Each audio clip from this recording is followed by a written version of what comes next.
Na abertura do ano no Congresso Nacional, o governo indicou que pretende criar uma plataforma de transição para que os microempreendedores individuais, conhecidos como MEIs, migrem para a categoria microempresa. O documento foi entregue pelo ministro da Casa Civil, Rui Costa, aos presidentes da Câmara, Arthur Lira, e do Senado, Rodrigo Pacheco. Segundo a descrição, a rampa de transição do MEI para ME é uma política governamental que busca estabelecer um olhar mais atento aos MEIs para apoiá-los na expansão de seus negócios. Uma outra mudança que o MEI pode sofrer está na elevação do teto de faturamento, o aumento gradual do imposto a ser pago de acordo com os ganhos da empresa e a opção de contribuir mais com a Previdência. Entre as medidas também está a implementação da Política Nacional das Micro e Pequenas Empresas. Por fim, consta também a ampliação dos canais de comercialização do artesanato, programa de acesso ao crédito, rede de agentes capacitadores e reestruturação do sistema de informações cadastrais do artesanato brasileiro, entre outras ações, a fim de ampliar a inclusão dos artesãos na Política Nacional do Artesanato. Desde o ano passado, muitos MEIs enfrentam problemas nas emissões de notas fiscais, desde que foi migrado para um sistema nacional. A Receita Federal padronizou o modelo em parceria com o Sebrae. A mudança deve ajudar na fiscalização sobre o faturamento dos MEIs, hoje limitado a R$ 81 mil por ano. Em setembro, a utilização da plataforma pelos MEIs se tornou obrigatória e, desde então, eles não podem mais fazer esse processo pelos portais das prefeituras. A medida é uma determinação federal que procura padronizar e simplificar o cumprimento das obrigações tributárias dos MEIs. O MEI é obrigado a emitir nota fiscal sempre que vender ou prestar serviços para outras empresas. O número de microempreendedores individuais no Brasil saltou de 9,7 milhões em fevereiro de 2020 para 15,1 milhões em maio de 2023, um avanço de 55,6%, de acordo com os últimos dados da Receita Federal. De cada 5 empresas em atividade no Brasil, 3 são MEIs. São cerca de 15 milhões de empreendedores que agora deverão seguir uma nova regra na hora de emitir nota fiscal. Esse crescimento se deu principalmente por causa da pandemia. Com a mudança no mercado de trabalho, muita gente resolveu empreender.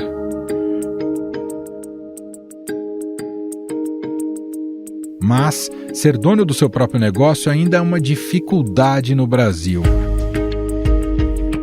Um estudo do Sebrae mostra que 3 em cada 10 MEIs encerram as atividades após 5 anos. O caminho que vai desde a ideia de abrir uma empresa até o sucesso no mundo dos negócios é longo e costuma ser difícil. Só vontade não basta. Um levantamento do Sebrae mostrou que 29% das MEIs fecham as portas antes de completarem 5 anos de atividade.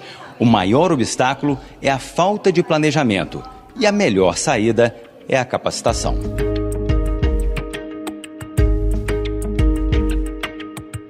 A tendência dos últimos anos, no entanto, tem sido o crescimento do trabalho informal e, sobretudo, dos MEIs. Hoje, para 10 trabalhadores com carteira assinada, há 3 MEIs. Cerca de 7 em cada 10 empresas em atividade no Brasil são MEIs. O número de empreendedores individuais no Brasil tem crescido de maneira acelerada ao longo da última década. Só no ano passado foram abertas, em média, 7.200 empresas por dia. Segundo a pesquisa Estatísticas dos Cadastros de Microempreendedores Individuais do IBGE, mais da metade dos MEIs está presente em 15 atividades econômicas, de um total de 673 segmentos avaliados. Os cabeleireiros respondem por 9% do total de empregados nessa modalidade. 90% do total de ocupações deste setor estão na modalidade de microempreendedor individual. Em segundo lugar, aparece o comércio varejista de vestuários e acessórios, seguido de restaurantes e outros estabelecimentos de serviços de alimentação e bebidas. A maioria dos MEIs é homem, 53%, e de raça branca, 47%. Na média, os MEIs possuem 40 anos e do total de MEIs que declararam escolaridade, 86% não possuíam nível superior. Os MEIs têm direito aos benefícios da Previdência Social por meio do pagamento de impostos para o INSS. O valor equivale a 5% do salário mínimo. Em outras categorias profissionais atreladas à CLT, o percentual varia de 7,5% a 14% de acordo com a renda. Apesar de serem cerca de 11% da arrecadação anual do governo, os MEIs representam apenas 1% dos contribuintes da Previdência. Hoje, a diferença entre MEI e ME é o limite de faturamento anual. Enquanto os microempreendedores podem faturar até R$ 81 mil anuais, a microempresa pode chegar a R$ 360 mil. Podem ser enquadradas como ME empresas individuais com um único dono ou em sociedade com mais de um dono. Afinal, como essa rampa de transição pode melhorar a vida de quem hoje é MEI? Qual o tamanho da participação de pequenos e microempreendedores na economia brasileira? Quais são os problemas na formação do programa para os MEIs, especialmente em relação à Previdência? Sobre estes temas, vamos conversar com o economista e professor associado do INSPER, Guilherme Fowler. Olá, Guilherme, tudo bem? Seja bem-vindo por aqui. Olá, prazer estar aqui com você. Professor, na mensagem ao Congresso, com as diretrizes para este ano, o governo federal mostrou que pretende ou vai tentar implementar ali políticas públicas voltadas ao micro e pequeno empreendedor. Uma das iniciativas que consta neste documento é criar uma rampa de transição do MEI para o ME, com o objetivo de que os empresários possam expandir seus negócios. Então, eu começo te perguntando, esse diagnóstico está correto do governo, essa transição gradual é um grande entrave hoje para o crescimento especificamente desse setor? Eu tendo a acreditar que sim. E eu acho que é legal a gente dar um passo para trás e pensar por que o MEI foi criado. Acho que esse é um ponto interessante da gente começar.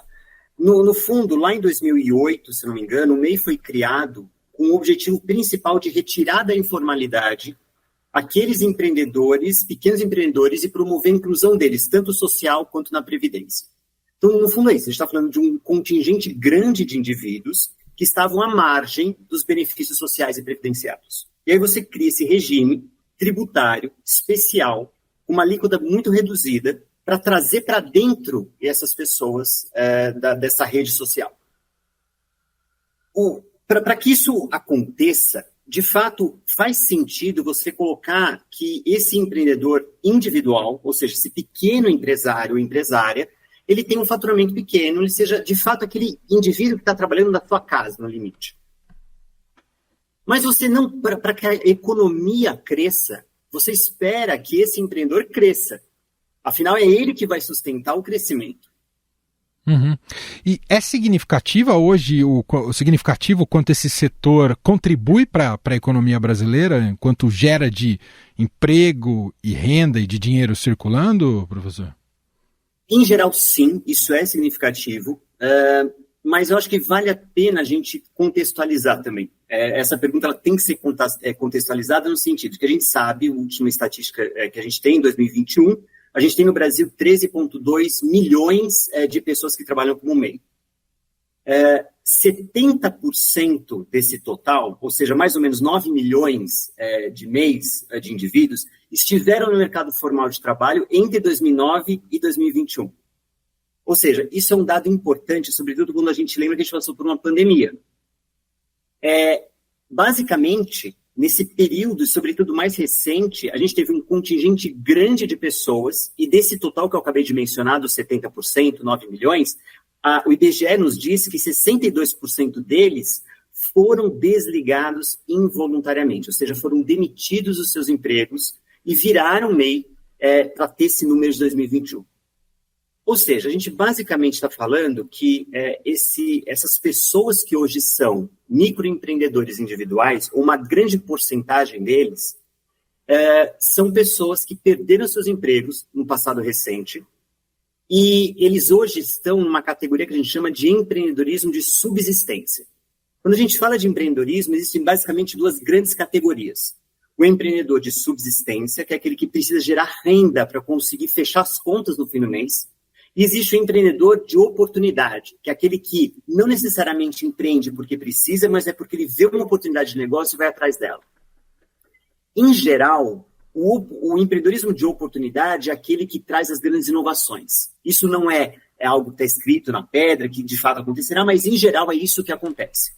Eu também não estou dizendo que o empreendedor de subsistência ele não pode encontrar uma super oportunidade e criar um grande negócio. Isso acontece. Mas o que eu estou dizendo é que o motivador principal, e esse número elevado que a gente tem no Brasil de 13 milhões, infelizmente, nesse momento, ele diz para a gente, ele conta que existe um contingente enorme de pessoas que precisa fazer isso porque não tem outra oportunidade para sobreviver. E pode também representar uma fotografia de uma decadência do regime CLT para um tipo de pejotização? Sim, isso alguns colegas meus, pesquisadores, defendem essa tese, que eu acho que é bem plausível, no sentido de que o trabalhador, e isso é ruim para a Previdência, porque no fundo, no limite que acontece, o trabalhador ele deixa de recolher para a Previdência como um trabalhador, entre aspas, normal, e passa a recolher aqueles 5% sobre o salário mínimo, o que traz para a Previdência, gera para a Previdência um enorme rombo, na verdade.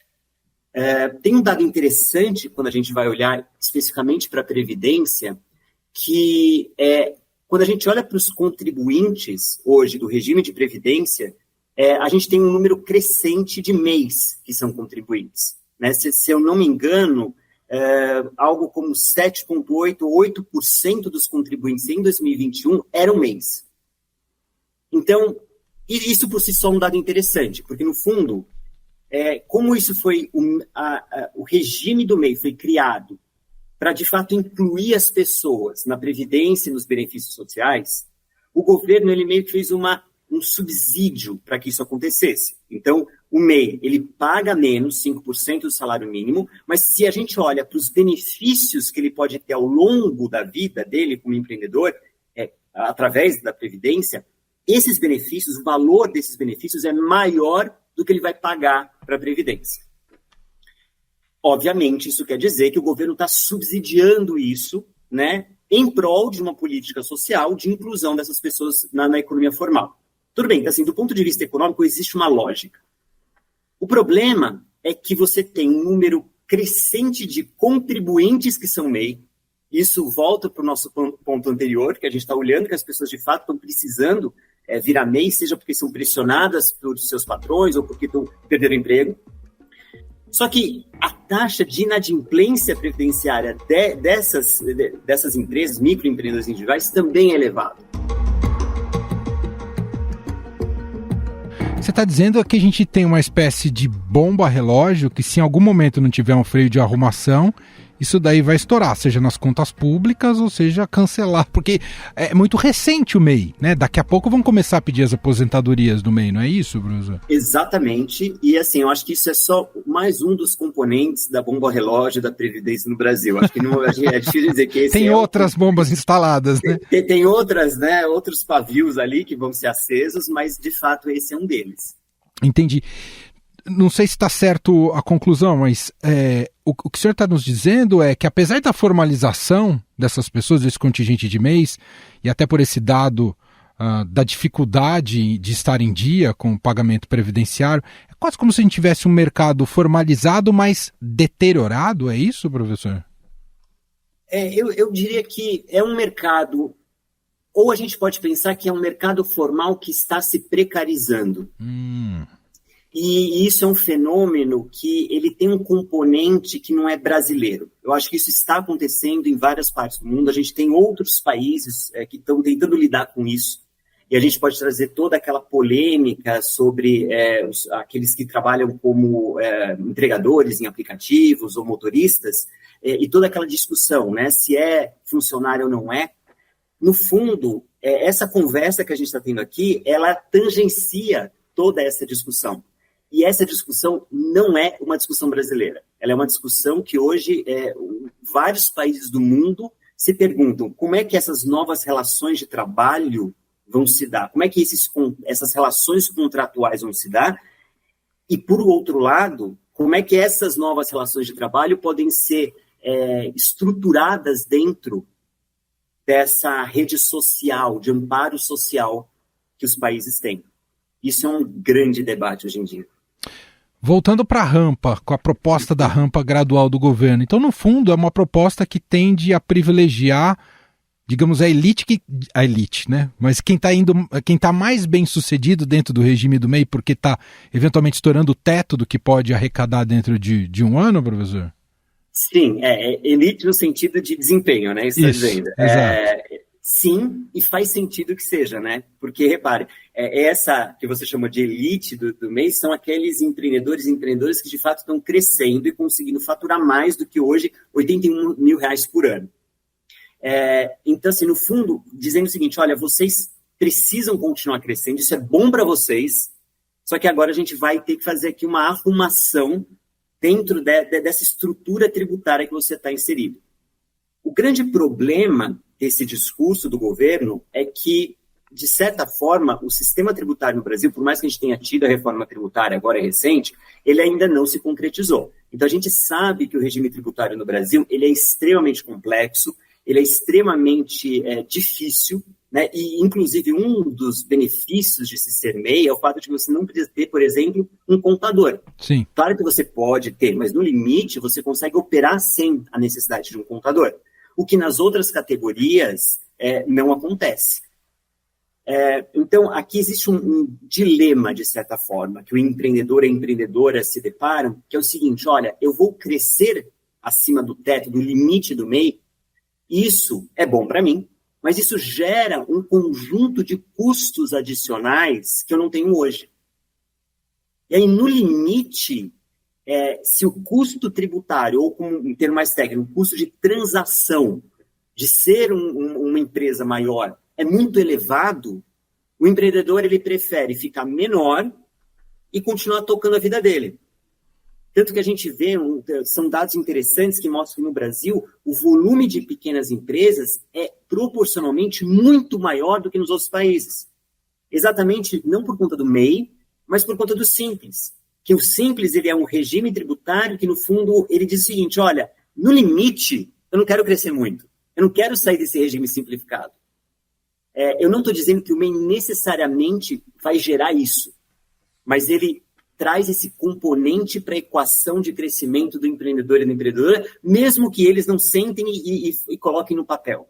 Isso vai estar implícito na forma como eles vão estruturar os negócios deles.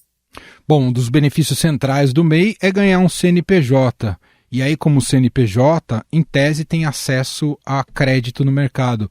Existe esse crédito hoje no mercado para o microempreendedor ou falta, professor? O crédito sempre existe. A grande questão é a que custo.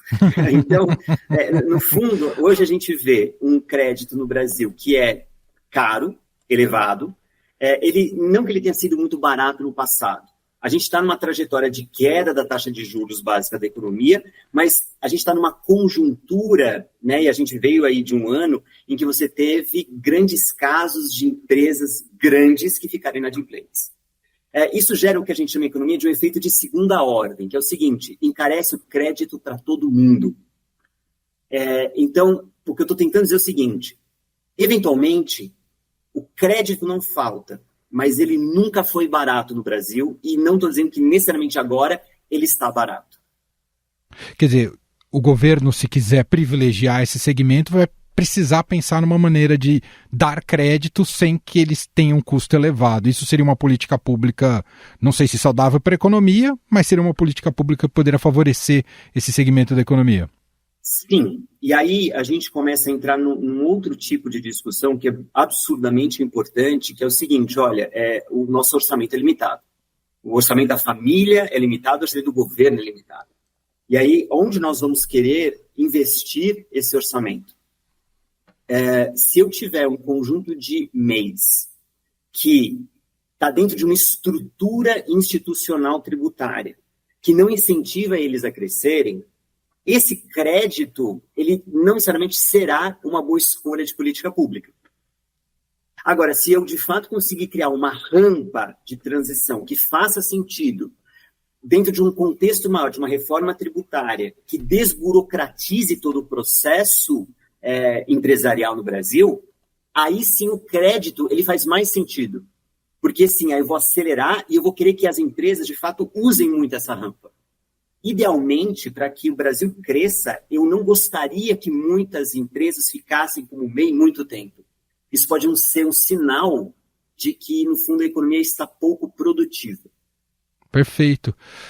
Voltando ao tema do porquê nasceu o MEI, né, para combater em grande medida a informalidade. No final das contas, ele conseguiu ou o problema da informalidade ainda é grave no Brasil? No fundo, assim, ele conseguiu, porque o Brasil tem proporções continentais, né? E aí a gente está... e aí existe uma desproporção geográfica nessa conversa, nessa pergunta. Uhum. Porque você vê que existe hoje um maior contingente de MEIs, sobretudo no Sudeste, no Sul, né? Estamos falando São Paulo, Rio de Janeiro, os estados do Sul, mas quando a gente vai mais para o Nordeste, para o Norte, a proporção de MEIs diminui. Agora, voltando como ponto inicial, a gente fala muito de empreendedores de necessidade. E a gente sabe que existem muitos empreendedores de necessidade nas regiões Norte e Nordeste. Então, por uma questão lógica, a gente esperaria ver também um número interessante, um número grande de MEIs lá nessas regiões do Brasil, o que não acontece. Então, eu acho que existe uma certa disparidade regional na alocação do MEI, como política pública, vamos colocar assim. Uhum. Mas só um ponto importante, eu não estou dizendo que o governo deveria intervir e fazer uma política de cotas de MEI. Não é isso que estou dizendo. É só uma observação que existe aí certas, eventualmente, condições locais que viabilizam ou facilitam algumas regiões e dificultam em outras.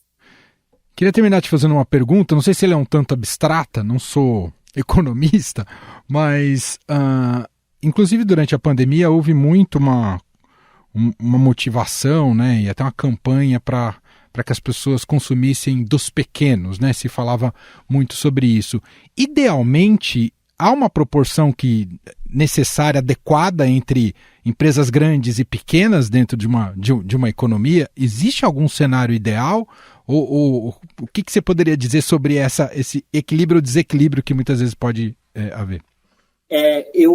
Não existe essa razão que você me perguntou, razão entre empresas grandes e pequenas. Mas um dado muito interessante que tem relação com a sua pergunta é a gente olhar para as empresas de alto crescimento, scale-ups, que a gente chama. Então, são empresas que crescem, né, formalmente, né, no mínimo 20% por no mínimo 3 anos seguidos. 20%, seja em receita, seja em contratação de pessoas. Um dado que se tem consolidado na literatura é que quanto maior a proporção de empresas de alto crescimento numa economia, mais dinâmica é essa economia. Dinâmica no sentido de que a fronteira de tecnologia do país, ela avança. Então, é um país que inova mais, é um país que tem mais mobilidade social, é um país mais dinâmico. Pois bem, junto com esse dado, a gente também sabe o seguinte, que o conjunto de empresas de alto crescimento numa economia, ele não tende a ser constante. Então, uma economia que cresce e uma economia que tem empresas de alto crescimento, esse conjunto ele é muito dinâmico. Uhum. Então, o conjunto de empresas de alto crescimento em um ano, uma pequena porcentagem vai estar lá no ano seguinte, porque novas vão entrar. Isso não quer dizer que as empresas que saíram desse grupo faliram. Elas só desaceleraram o seu crescimento, que é absolutamente normal para o ciclo de vida de uma empresa. Essa dinâmica ela é muito importante. Então, você tem um conjunto dinâmico de empresas que estão crescendo de forma acelerada. Infelizmente, no Brasil, a gente vê que esse conjunto ele é muito pouco dinâmico. Nós ouvimos aqui Guilherme Fauler, economista, professor associado do INSPER, aprendendo muito aqui um pouco sobre esse cenário econômico que atende aos pequenos e microempreendedores no Brasil e, claro, as políticas propostas pelo governo federal. Professor, muito obrigado, foi ótimo te ouvir e até uma próxima. Obrigado a vocês, estou à disposição. Estadão Notícias.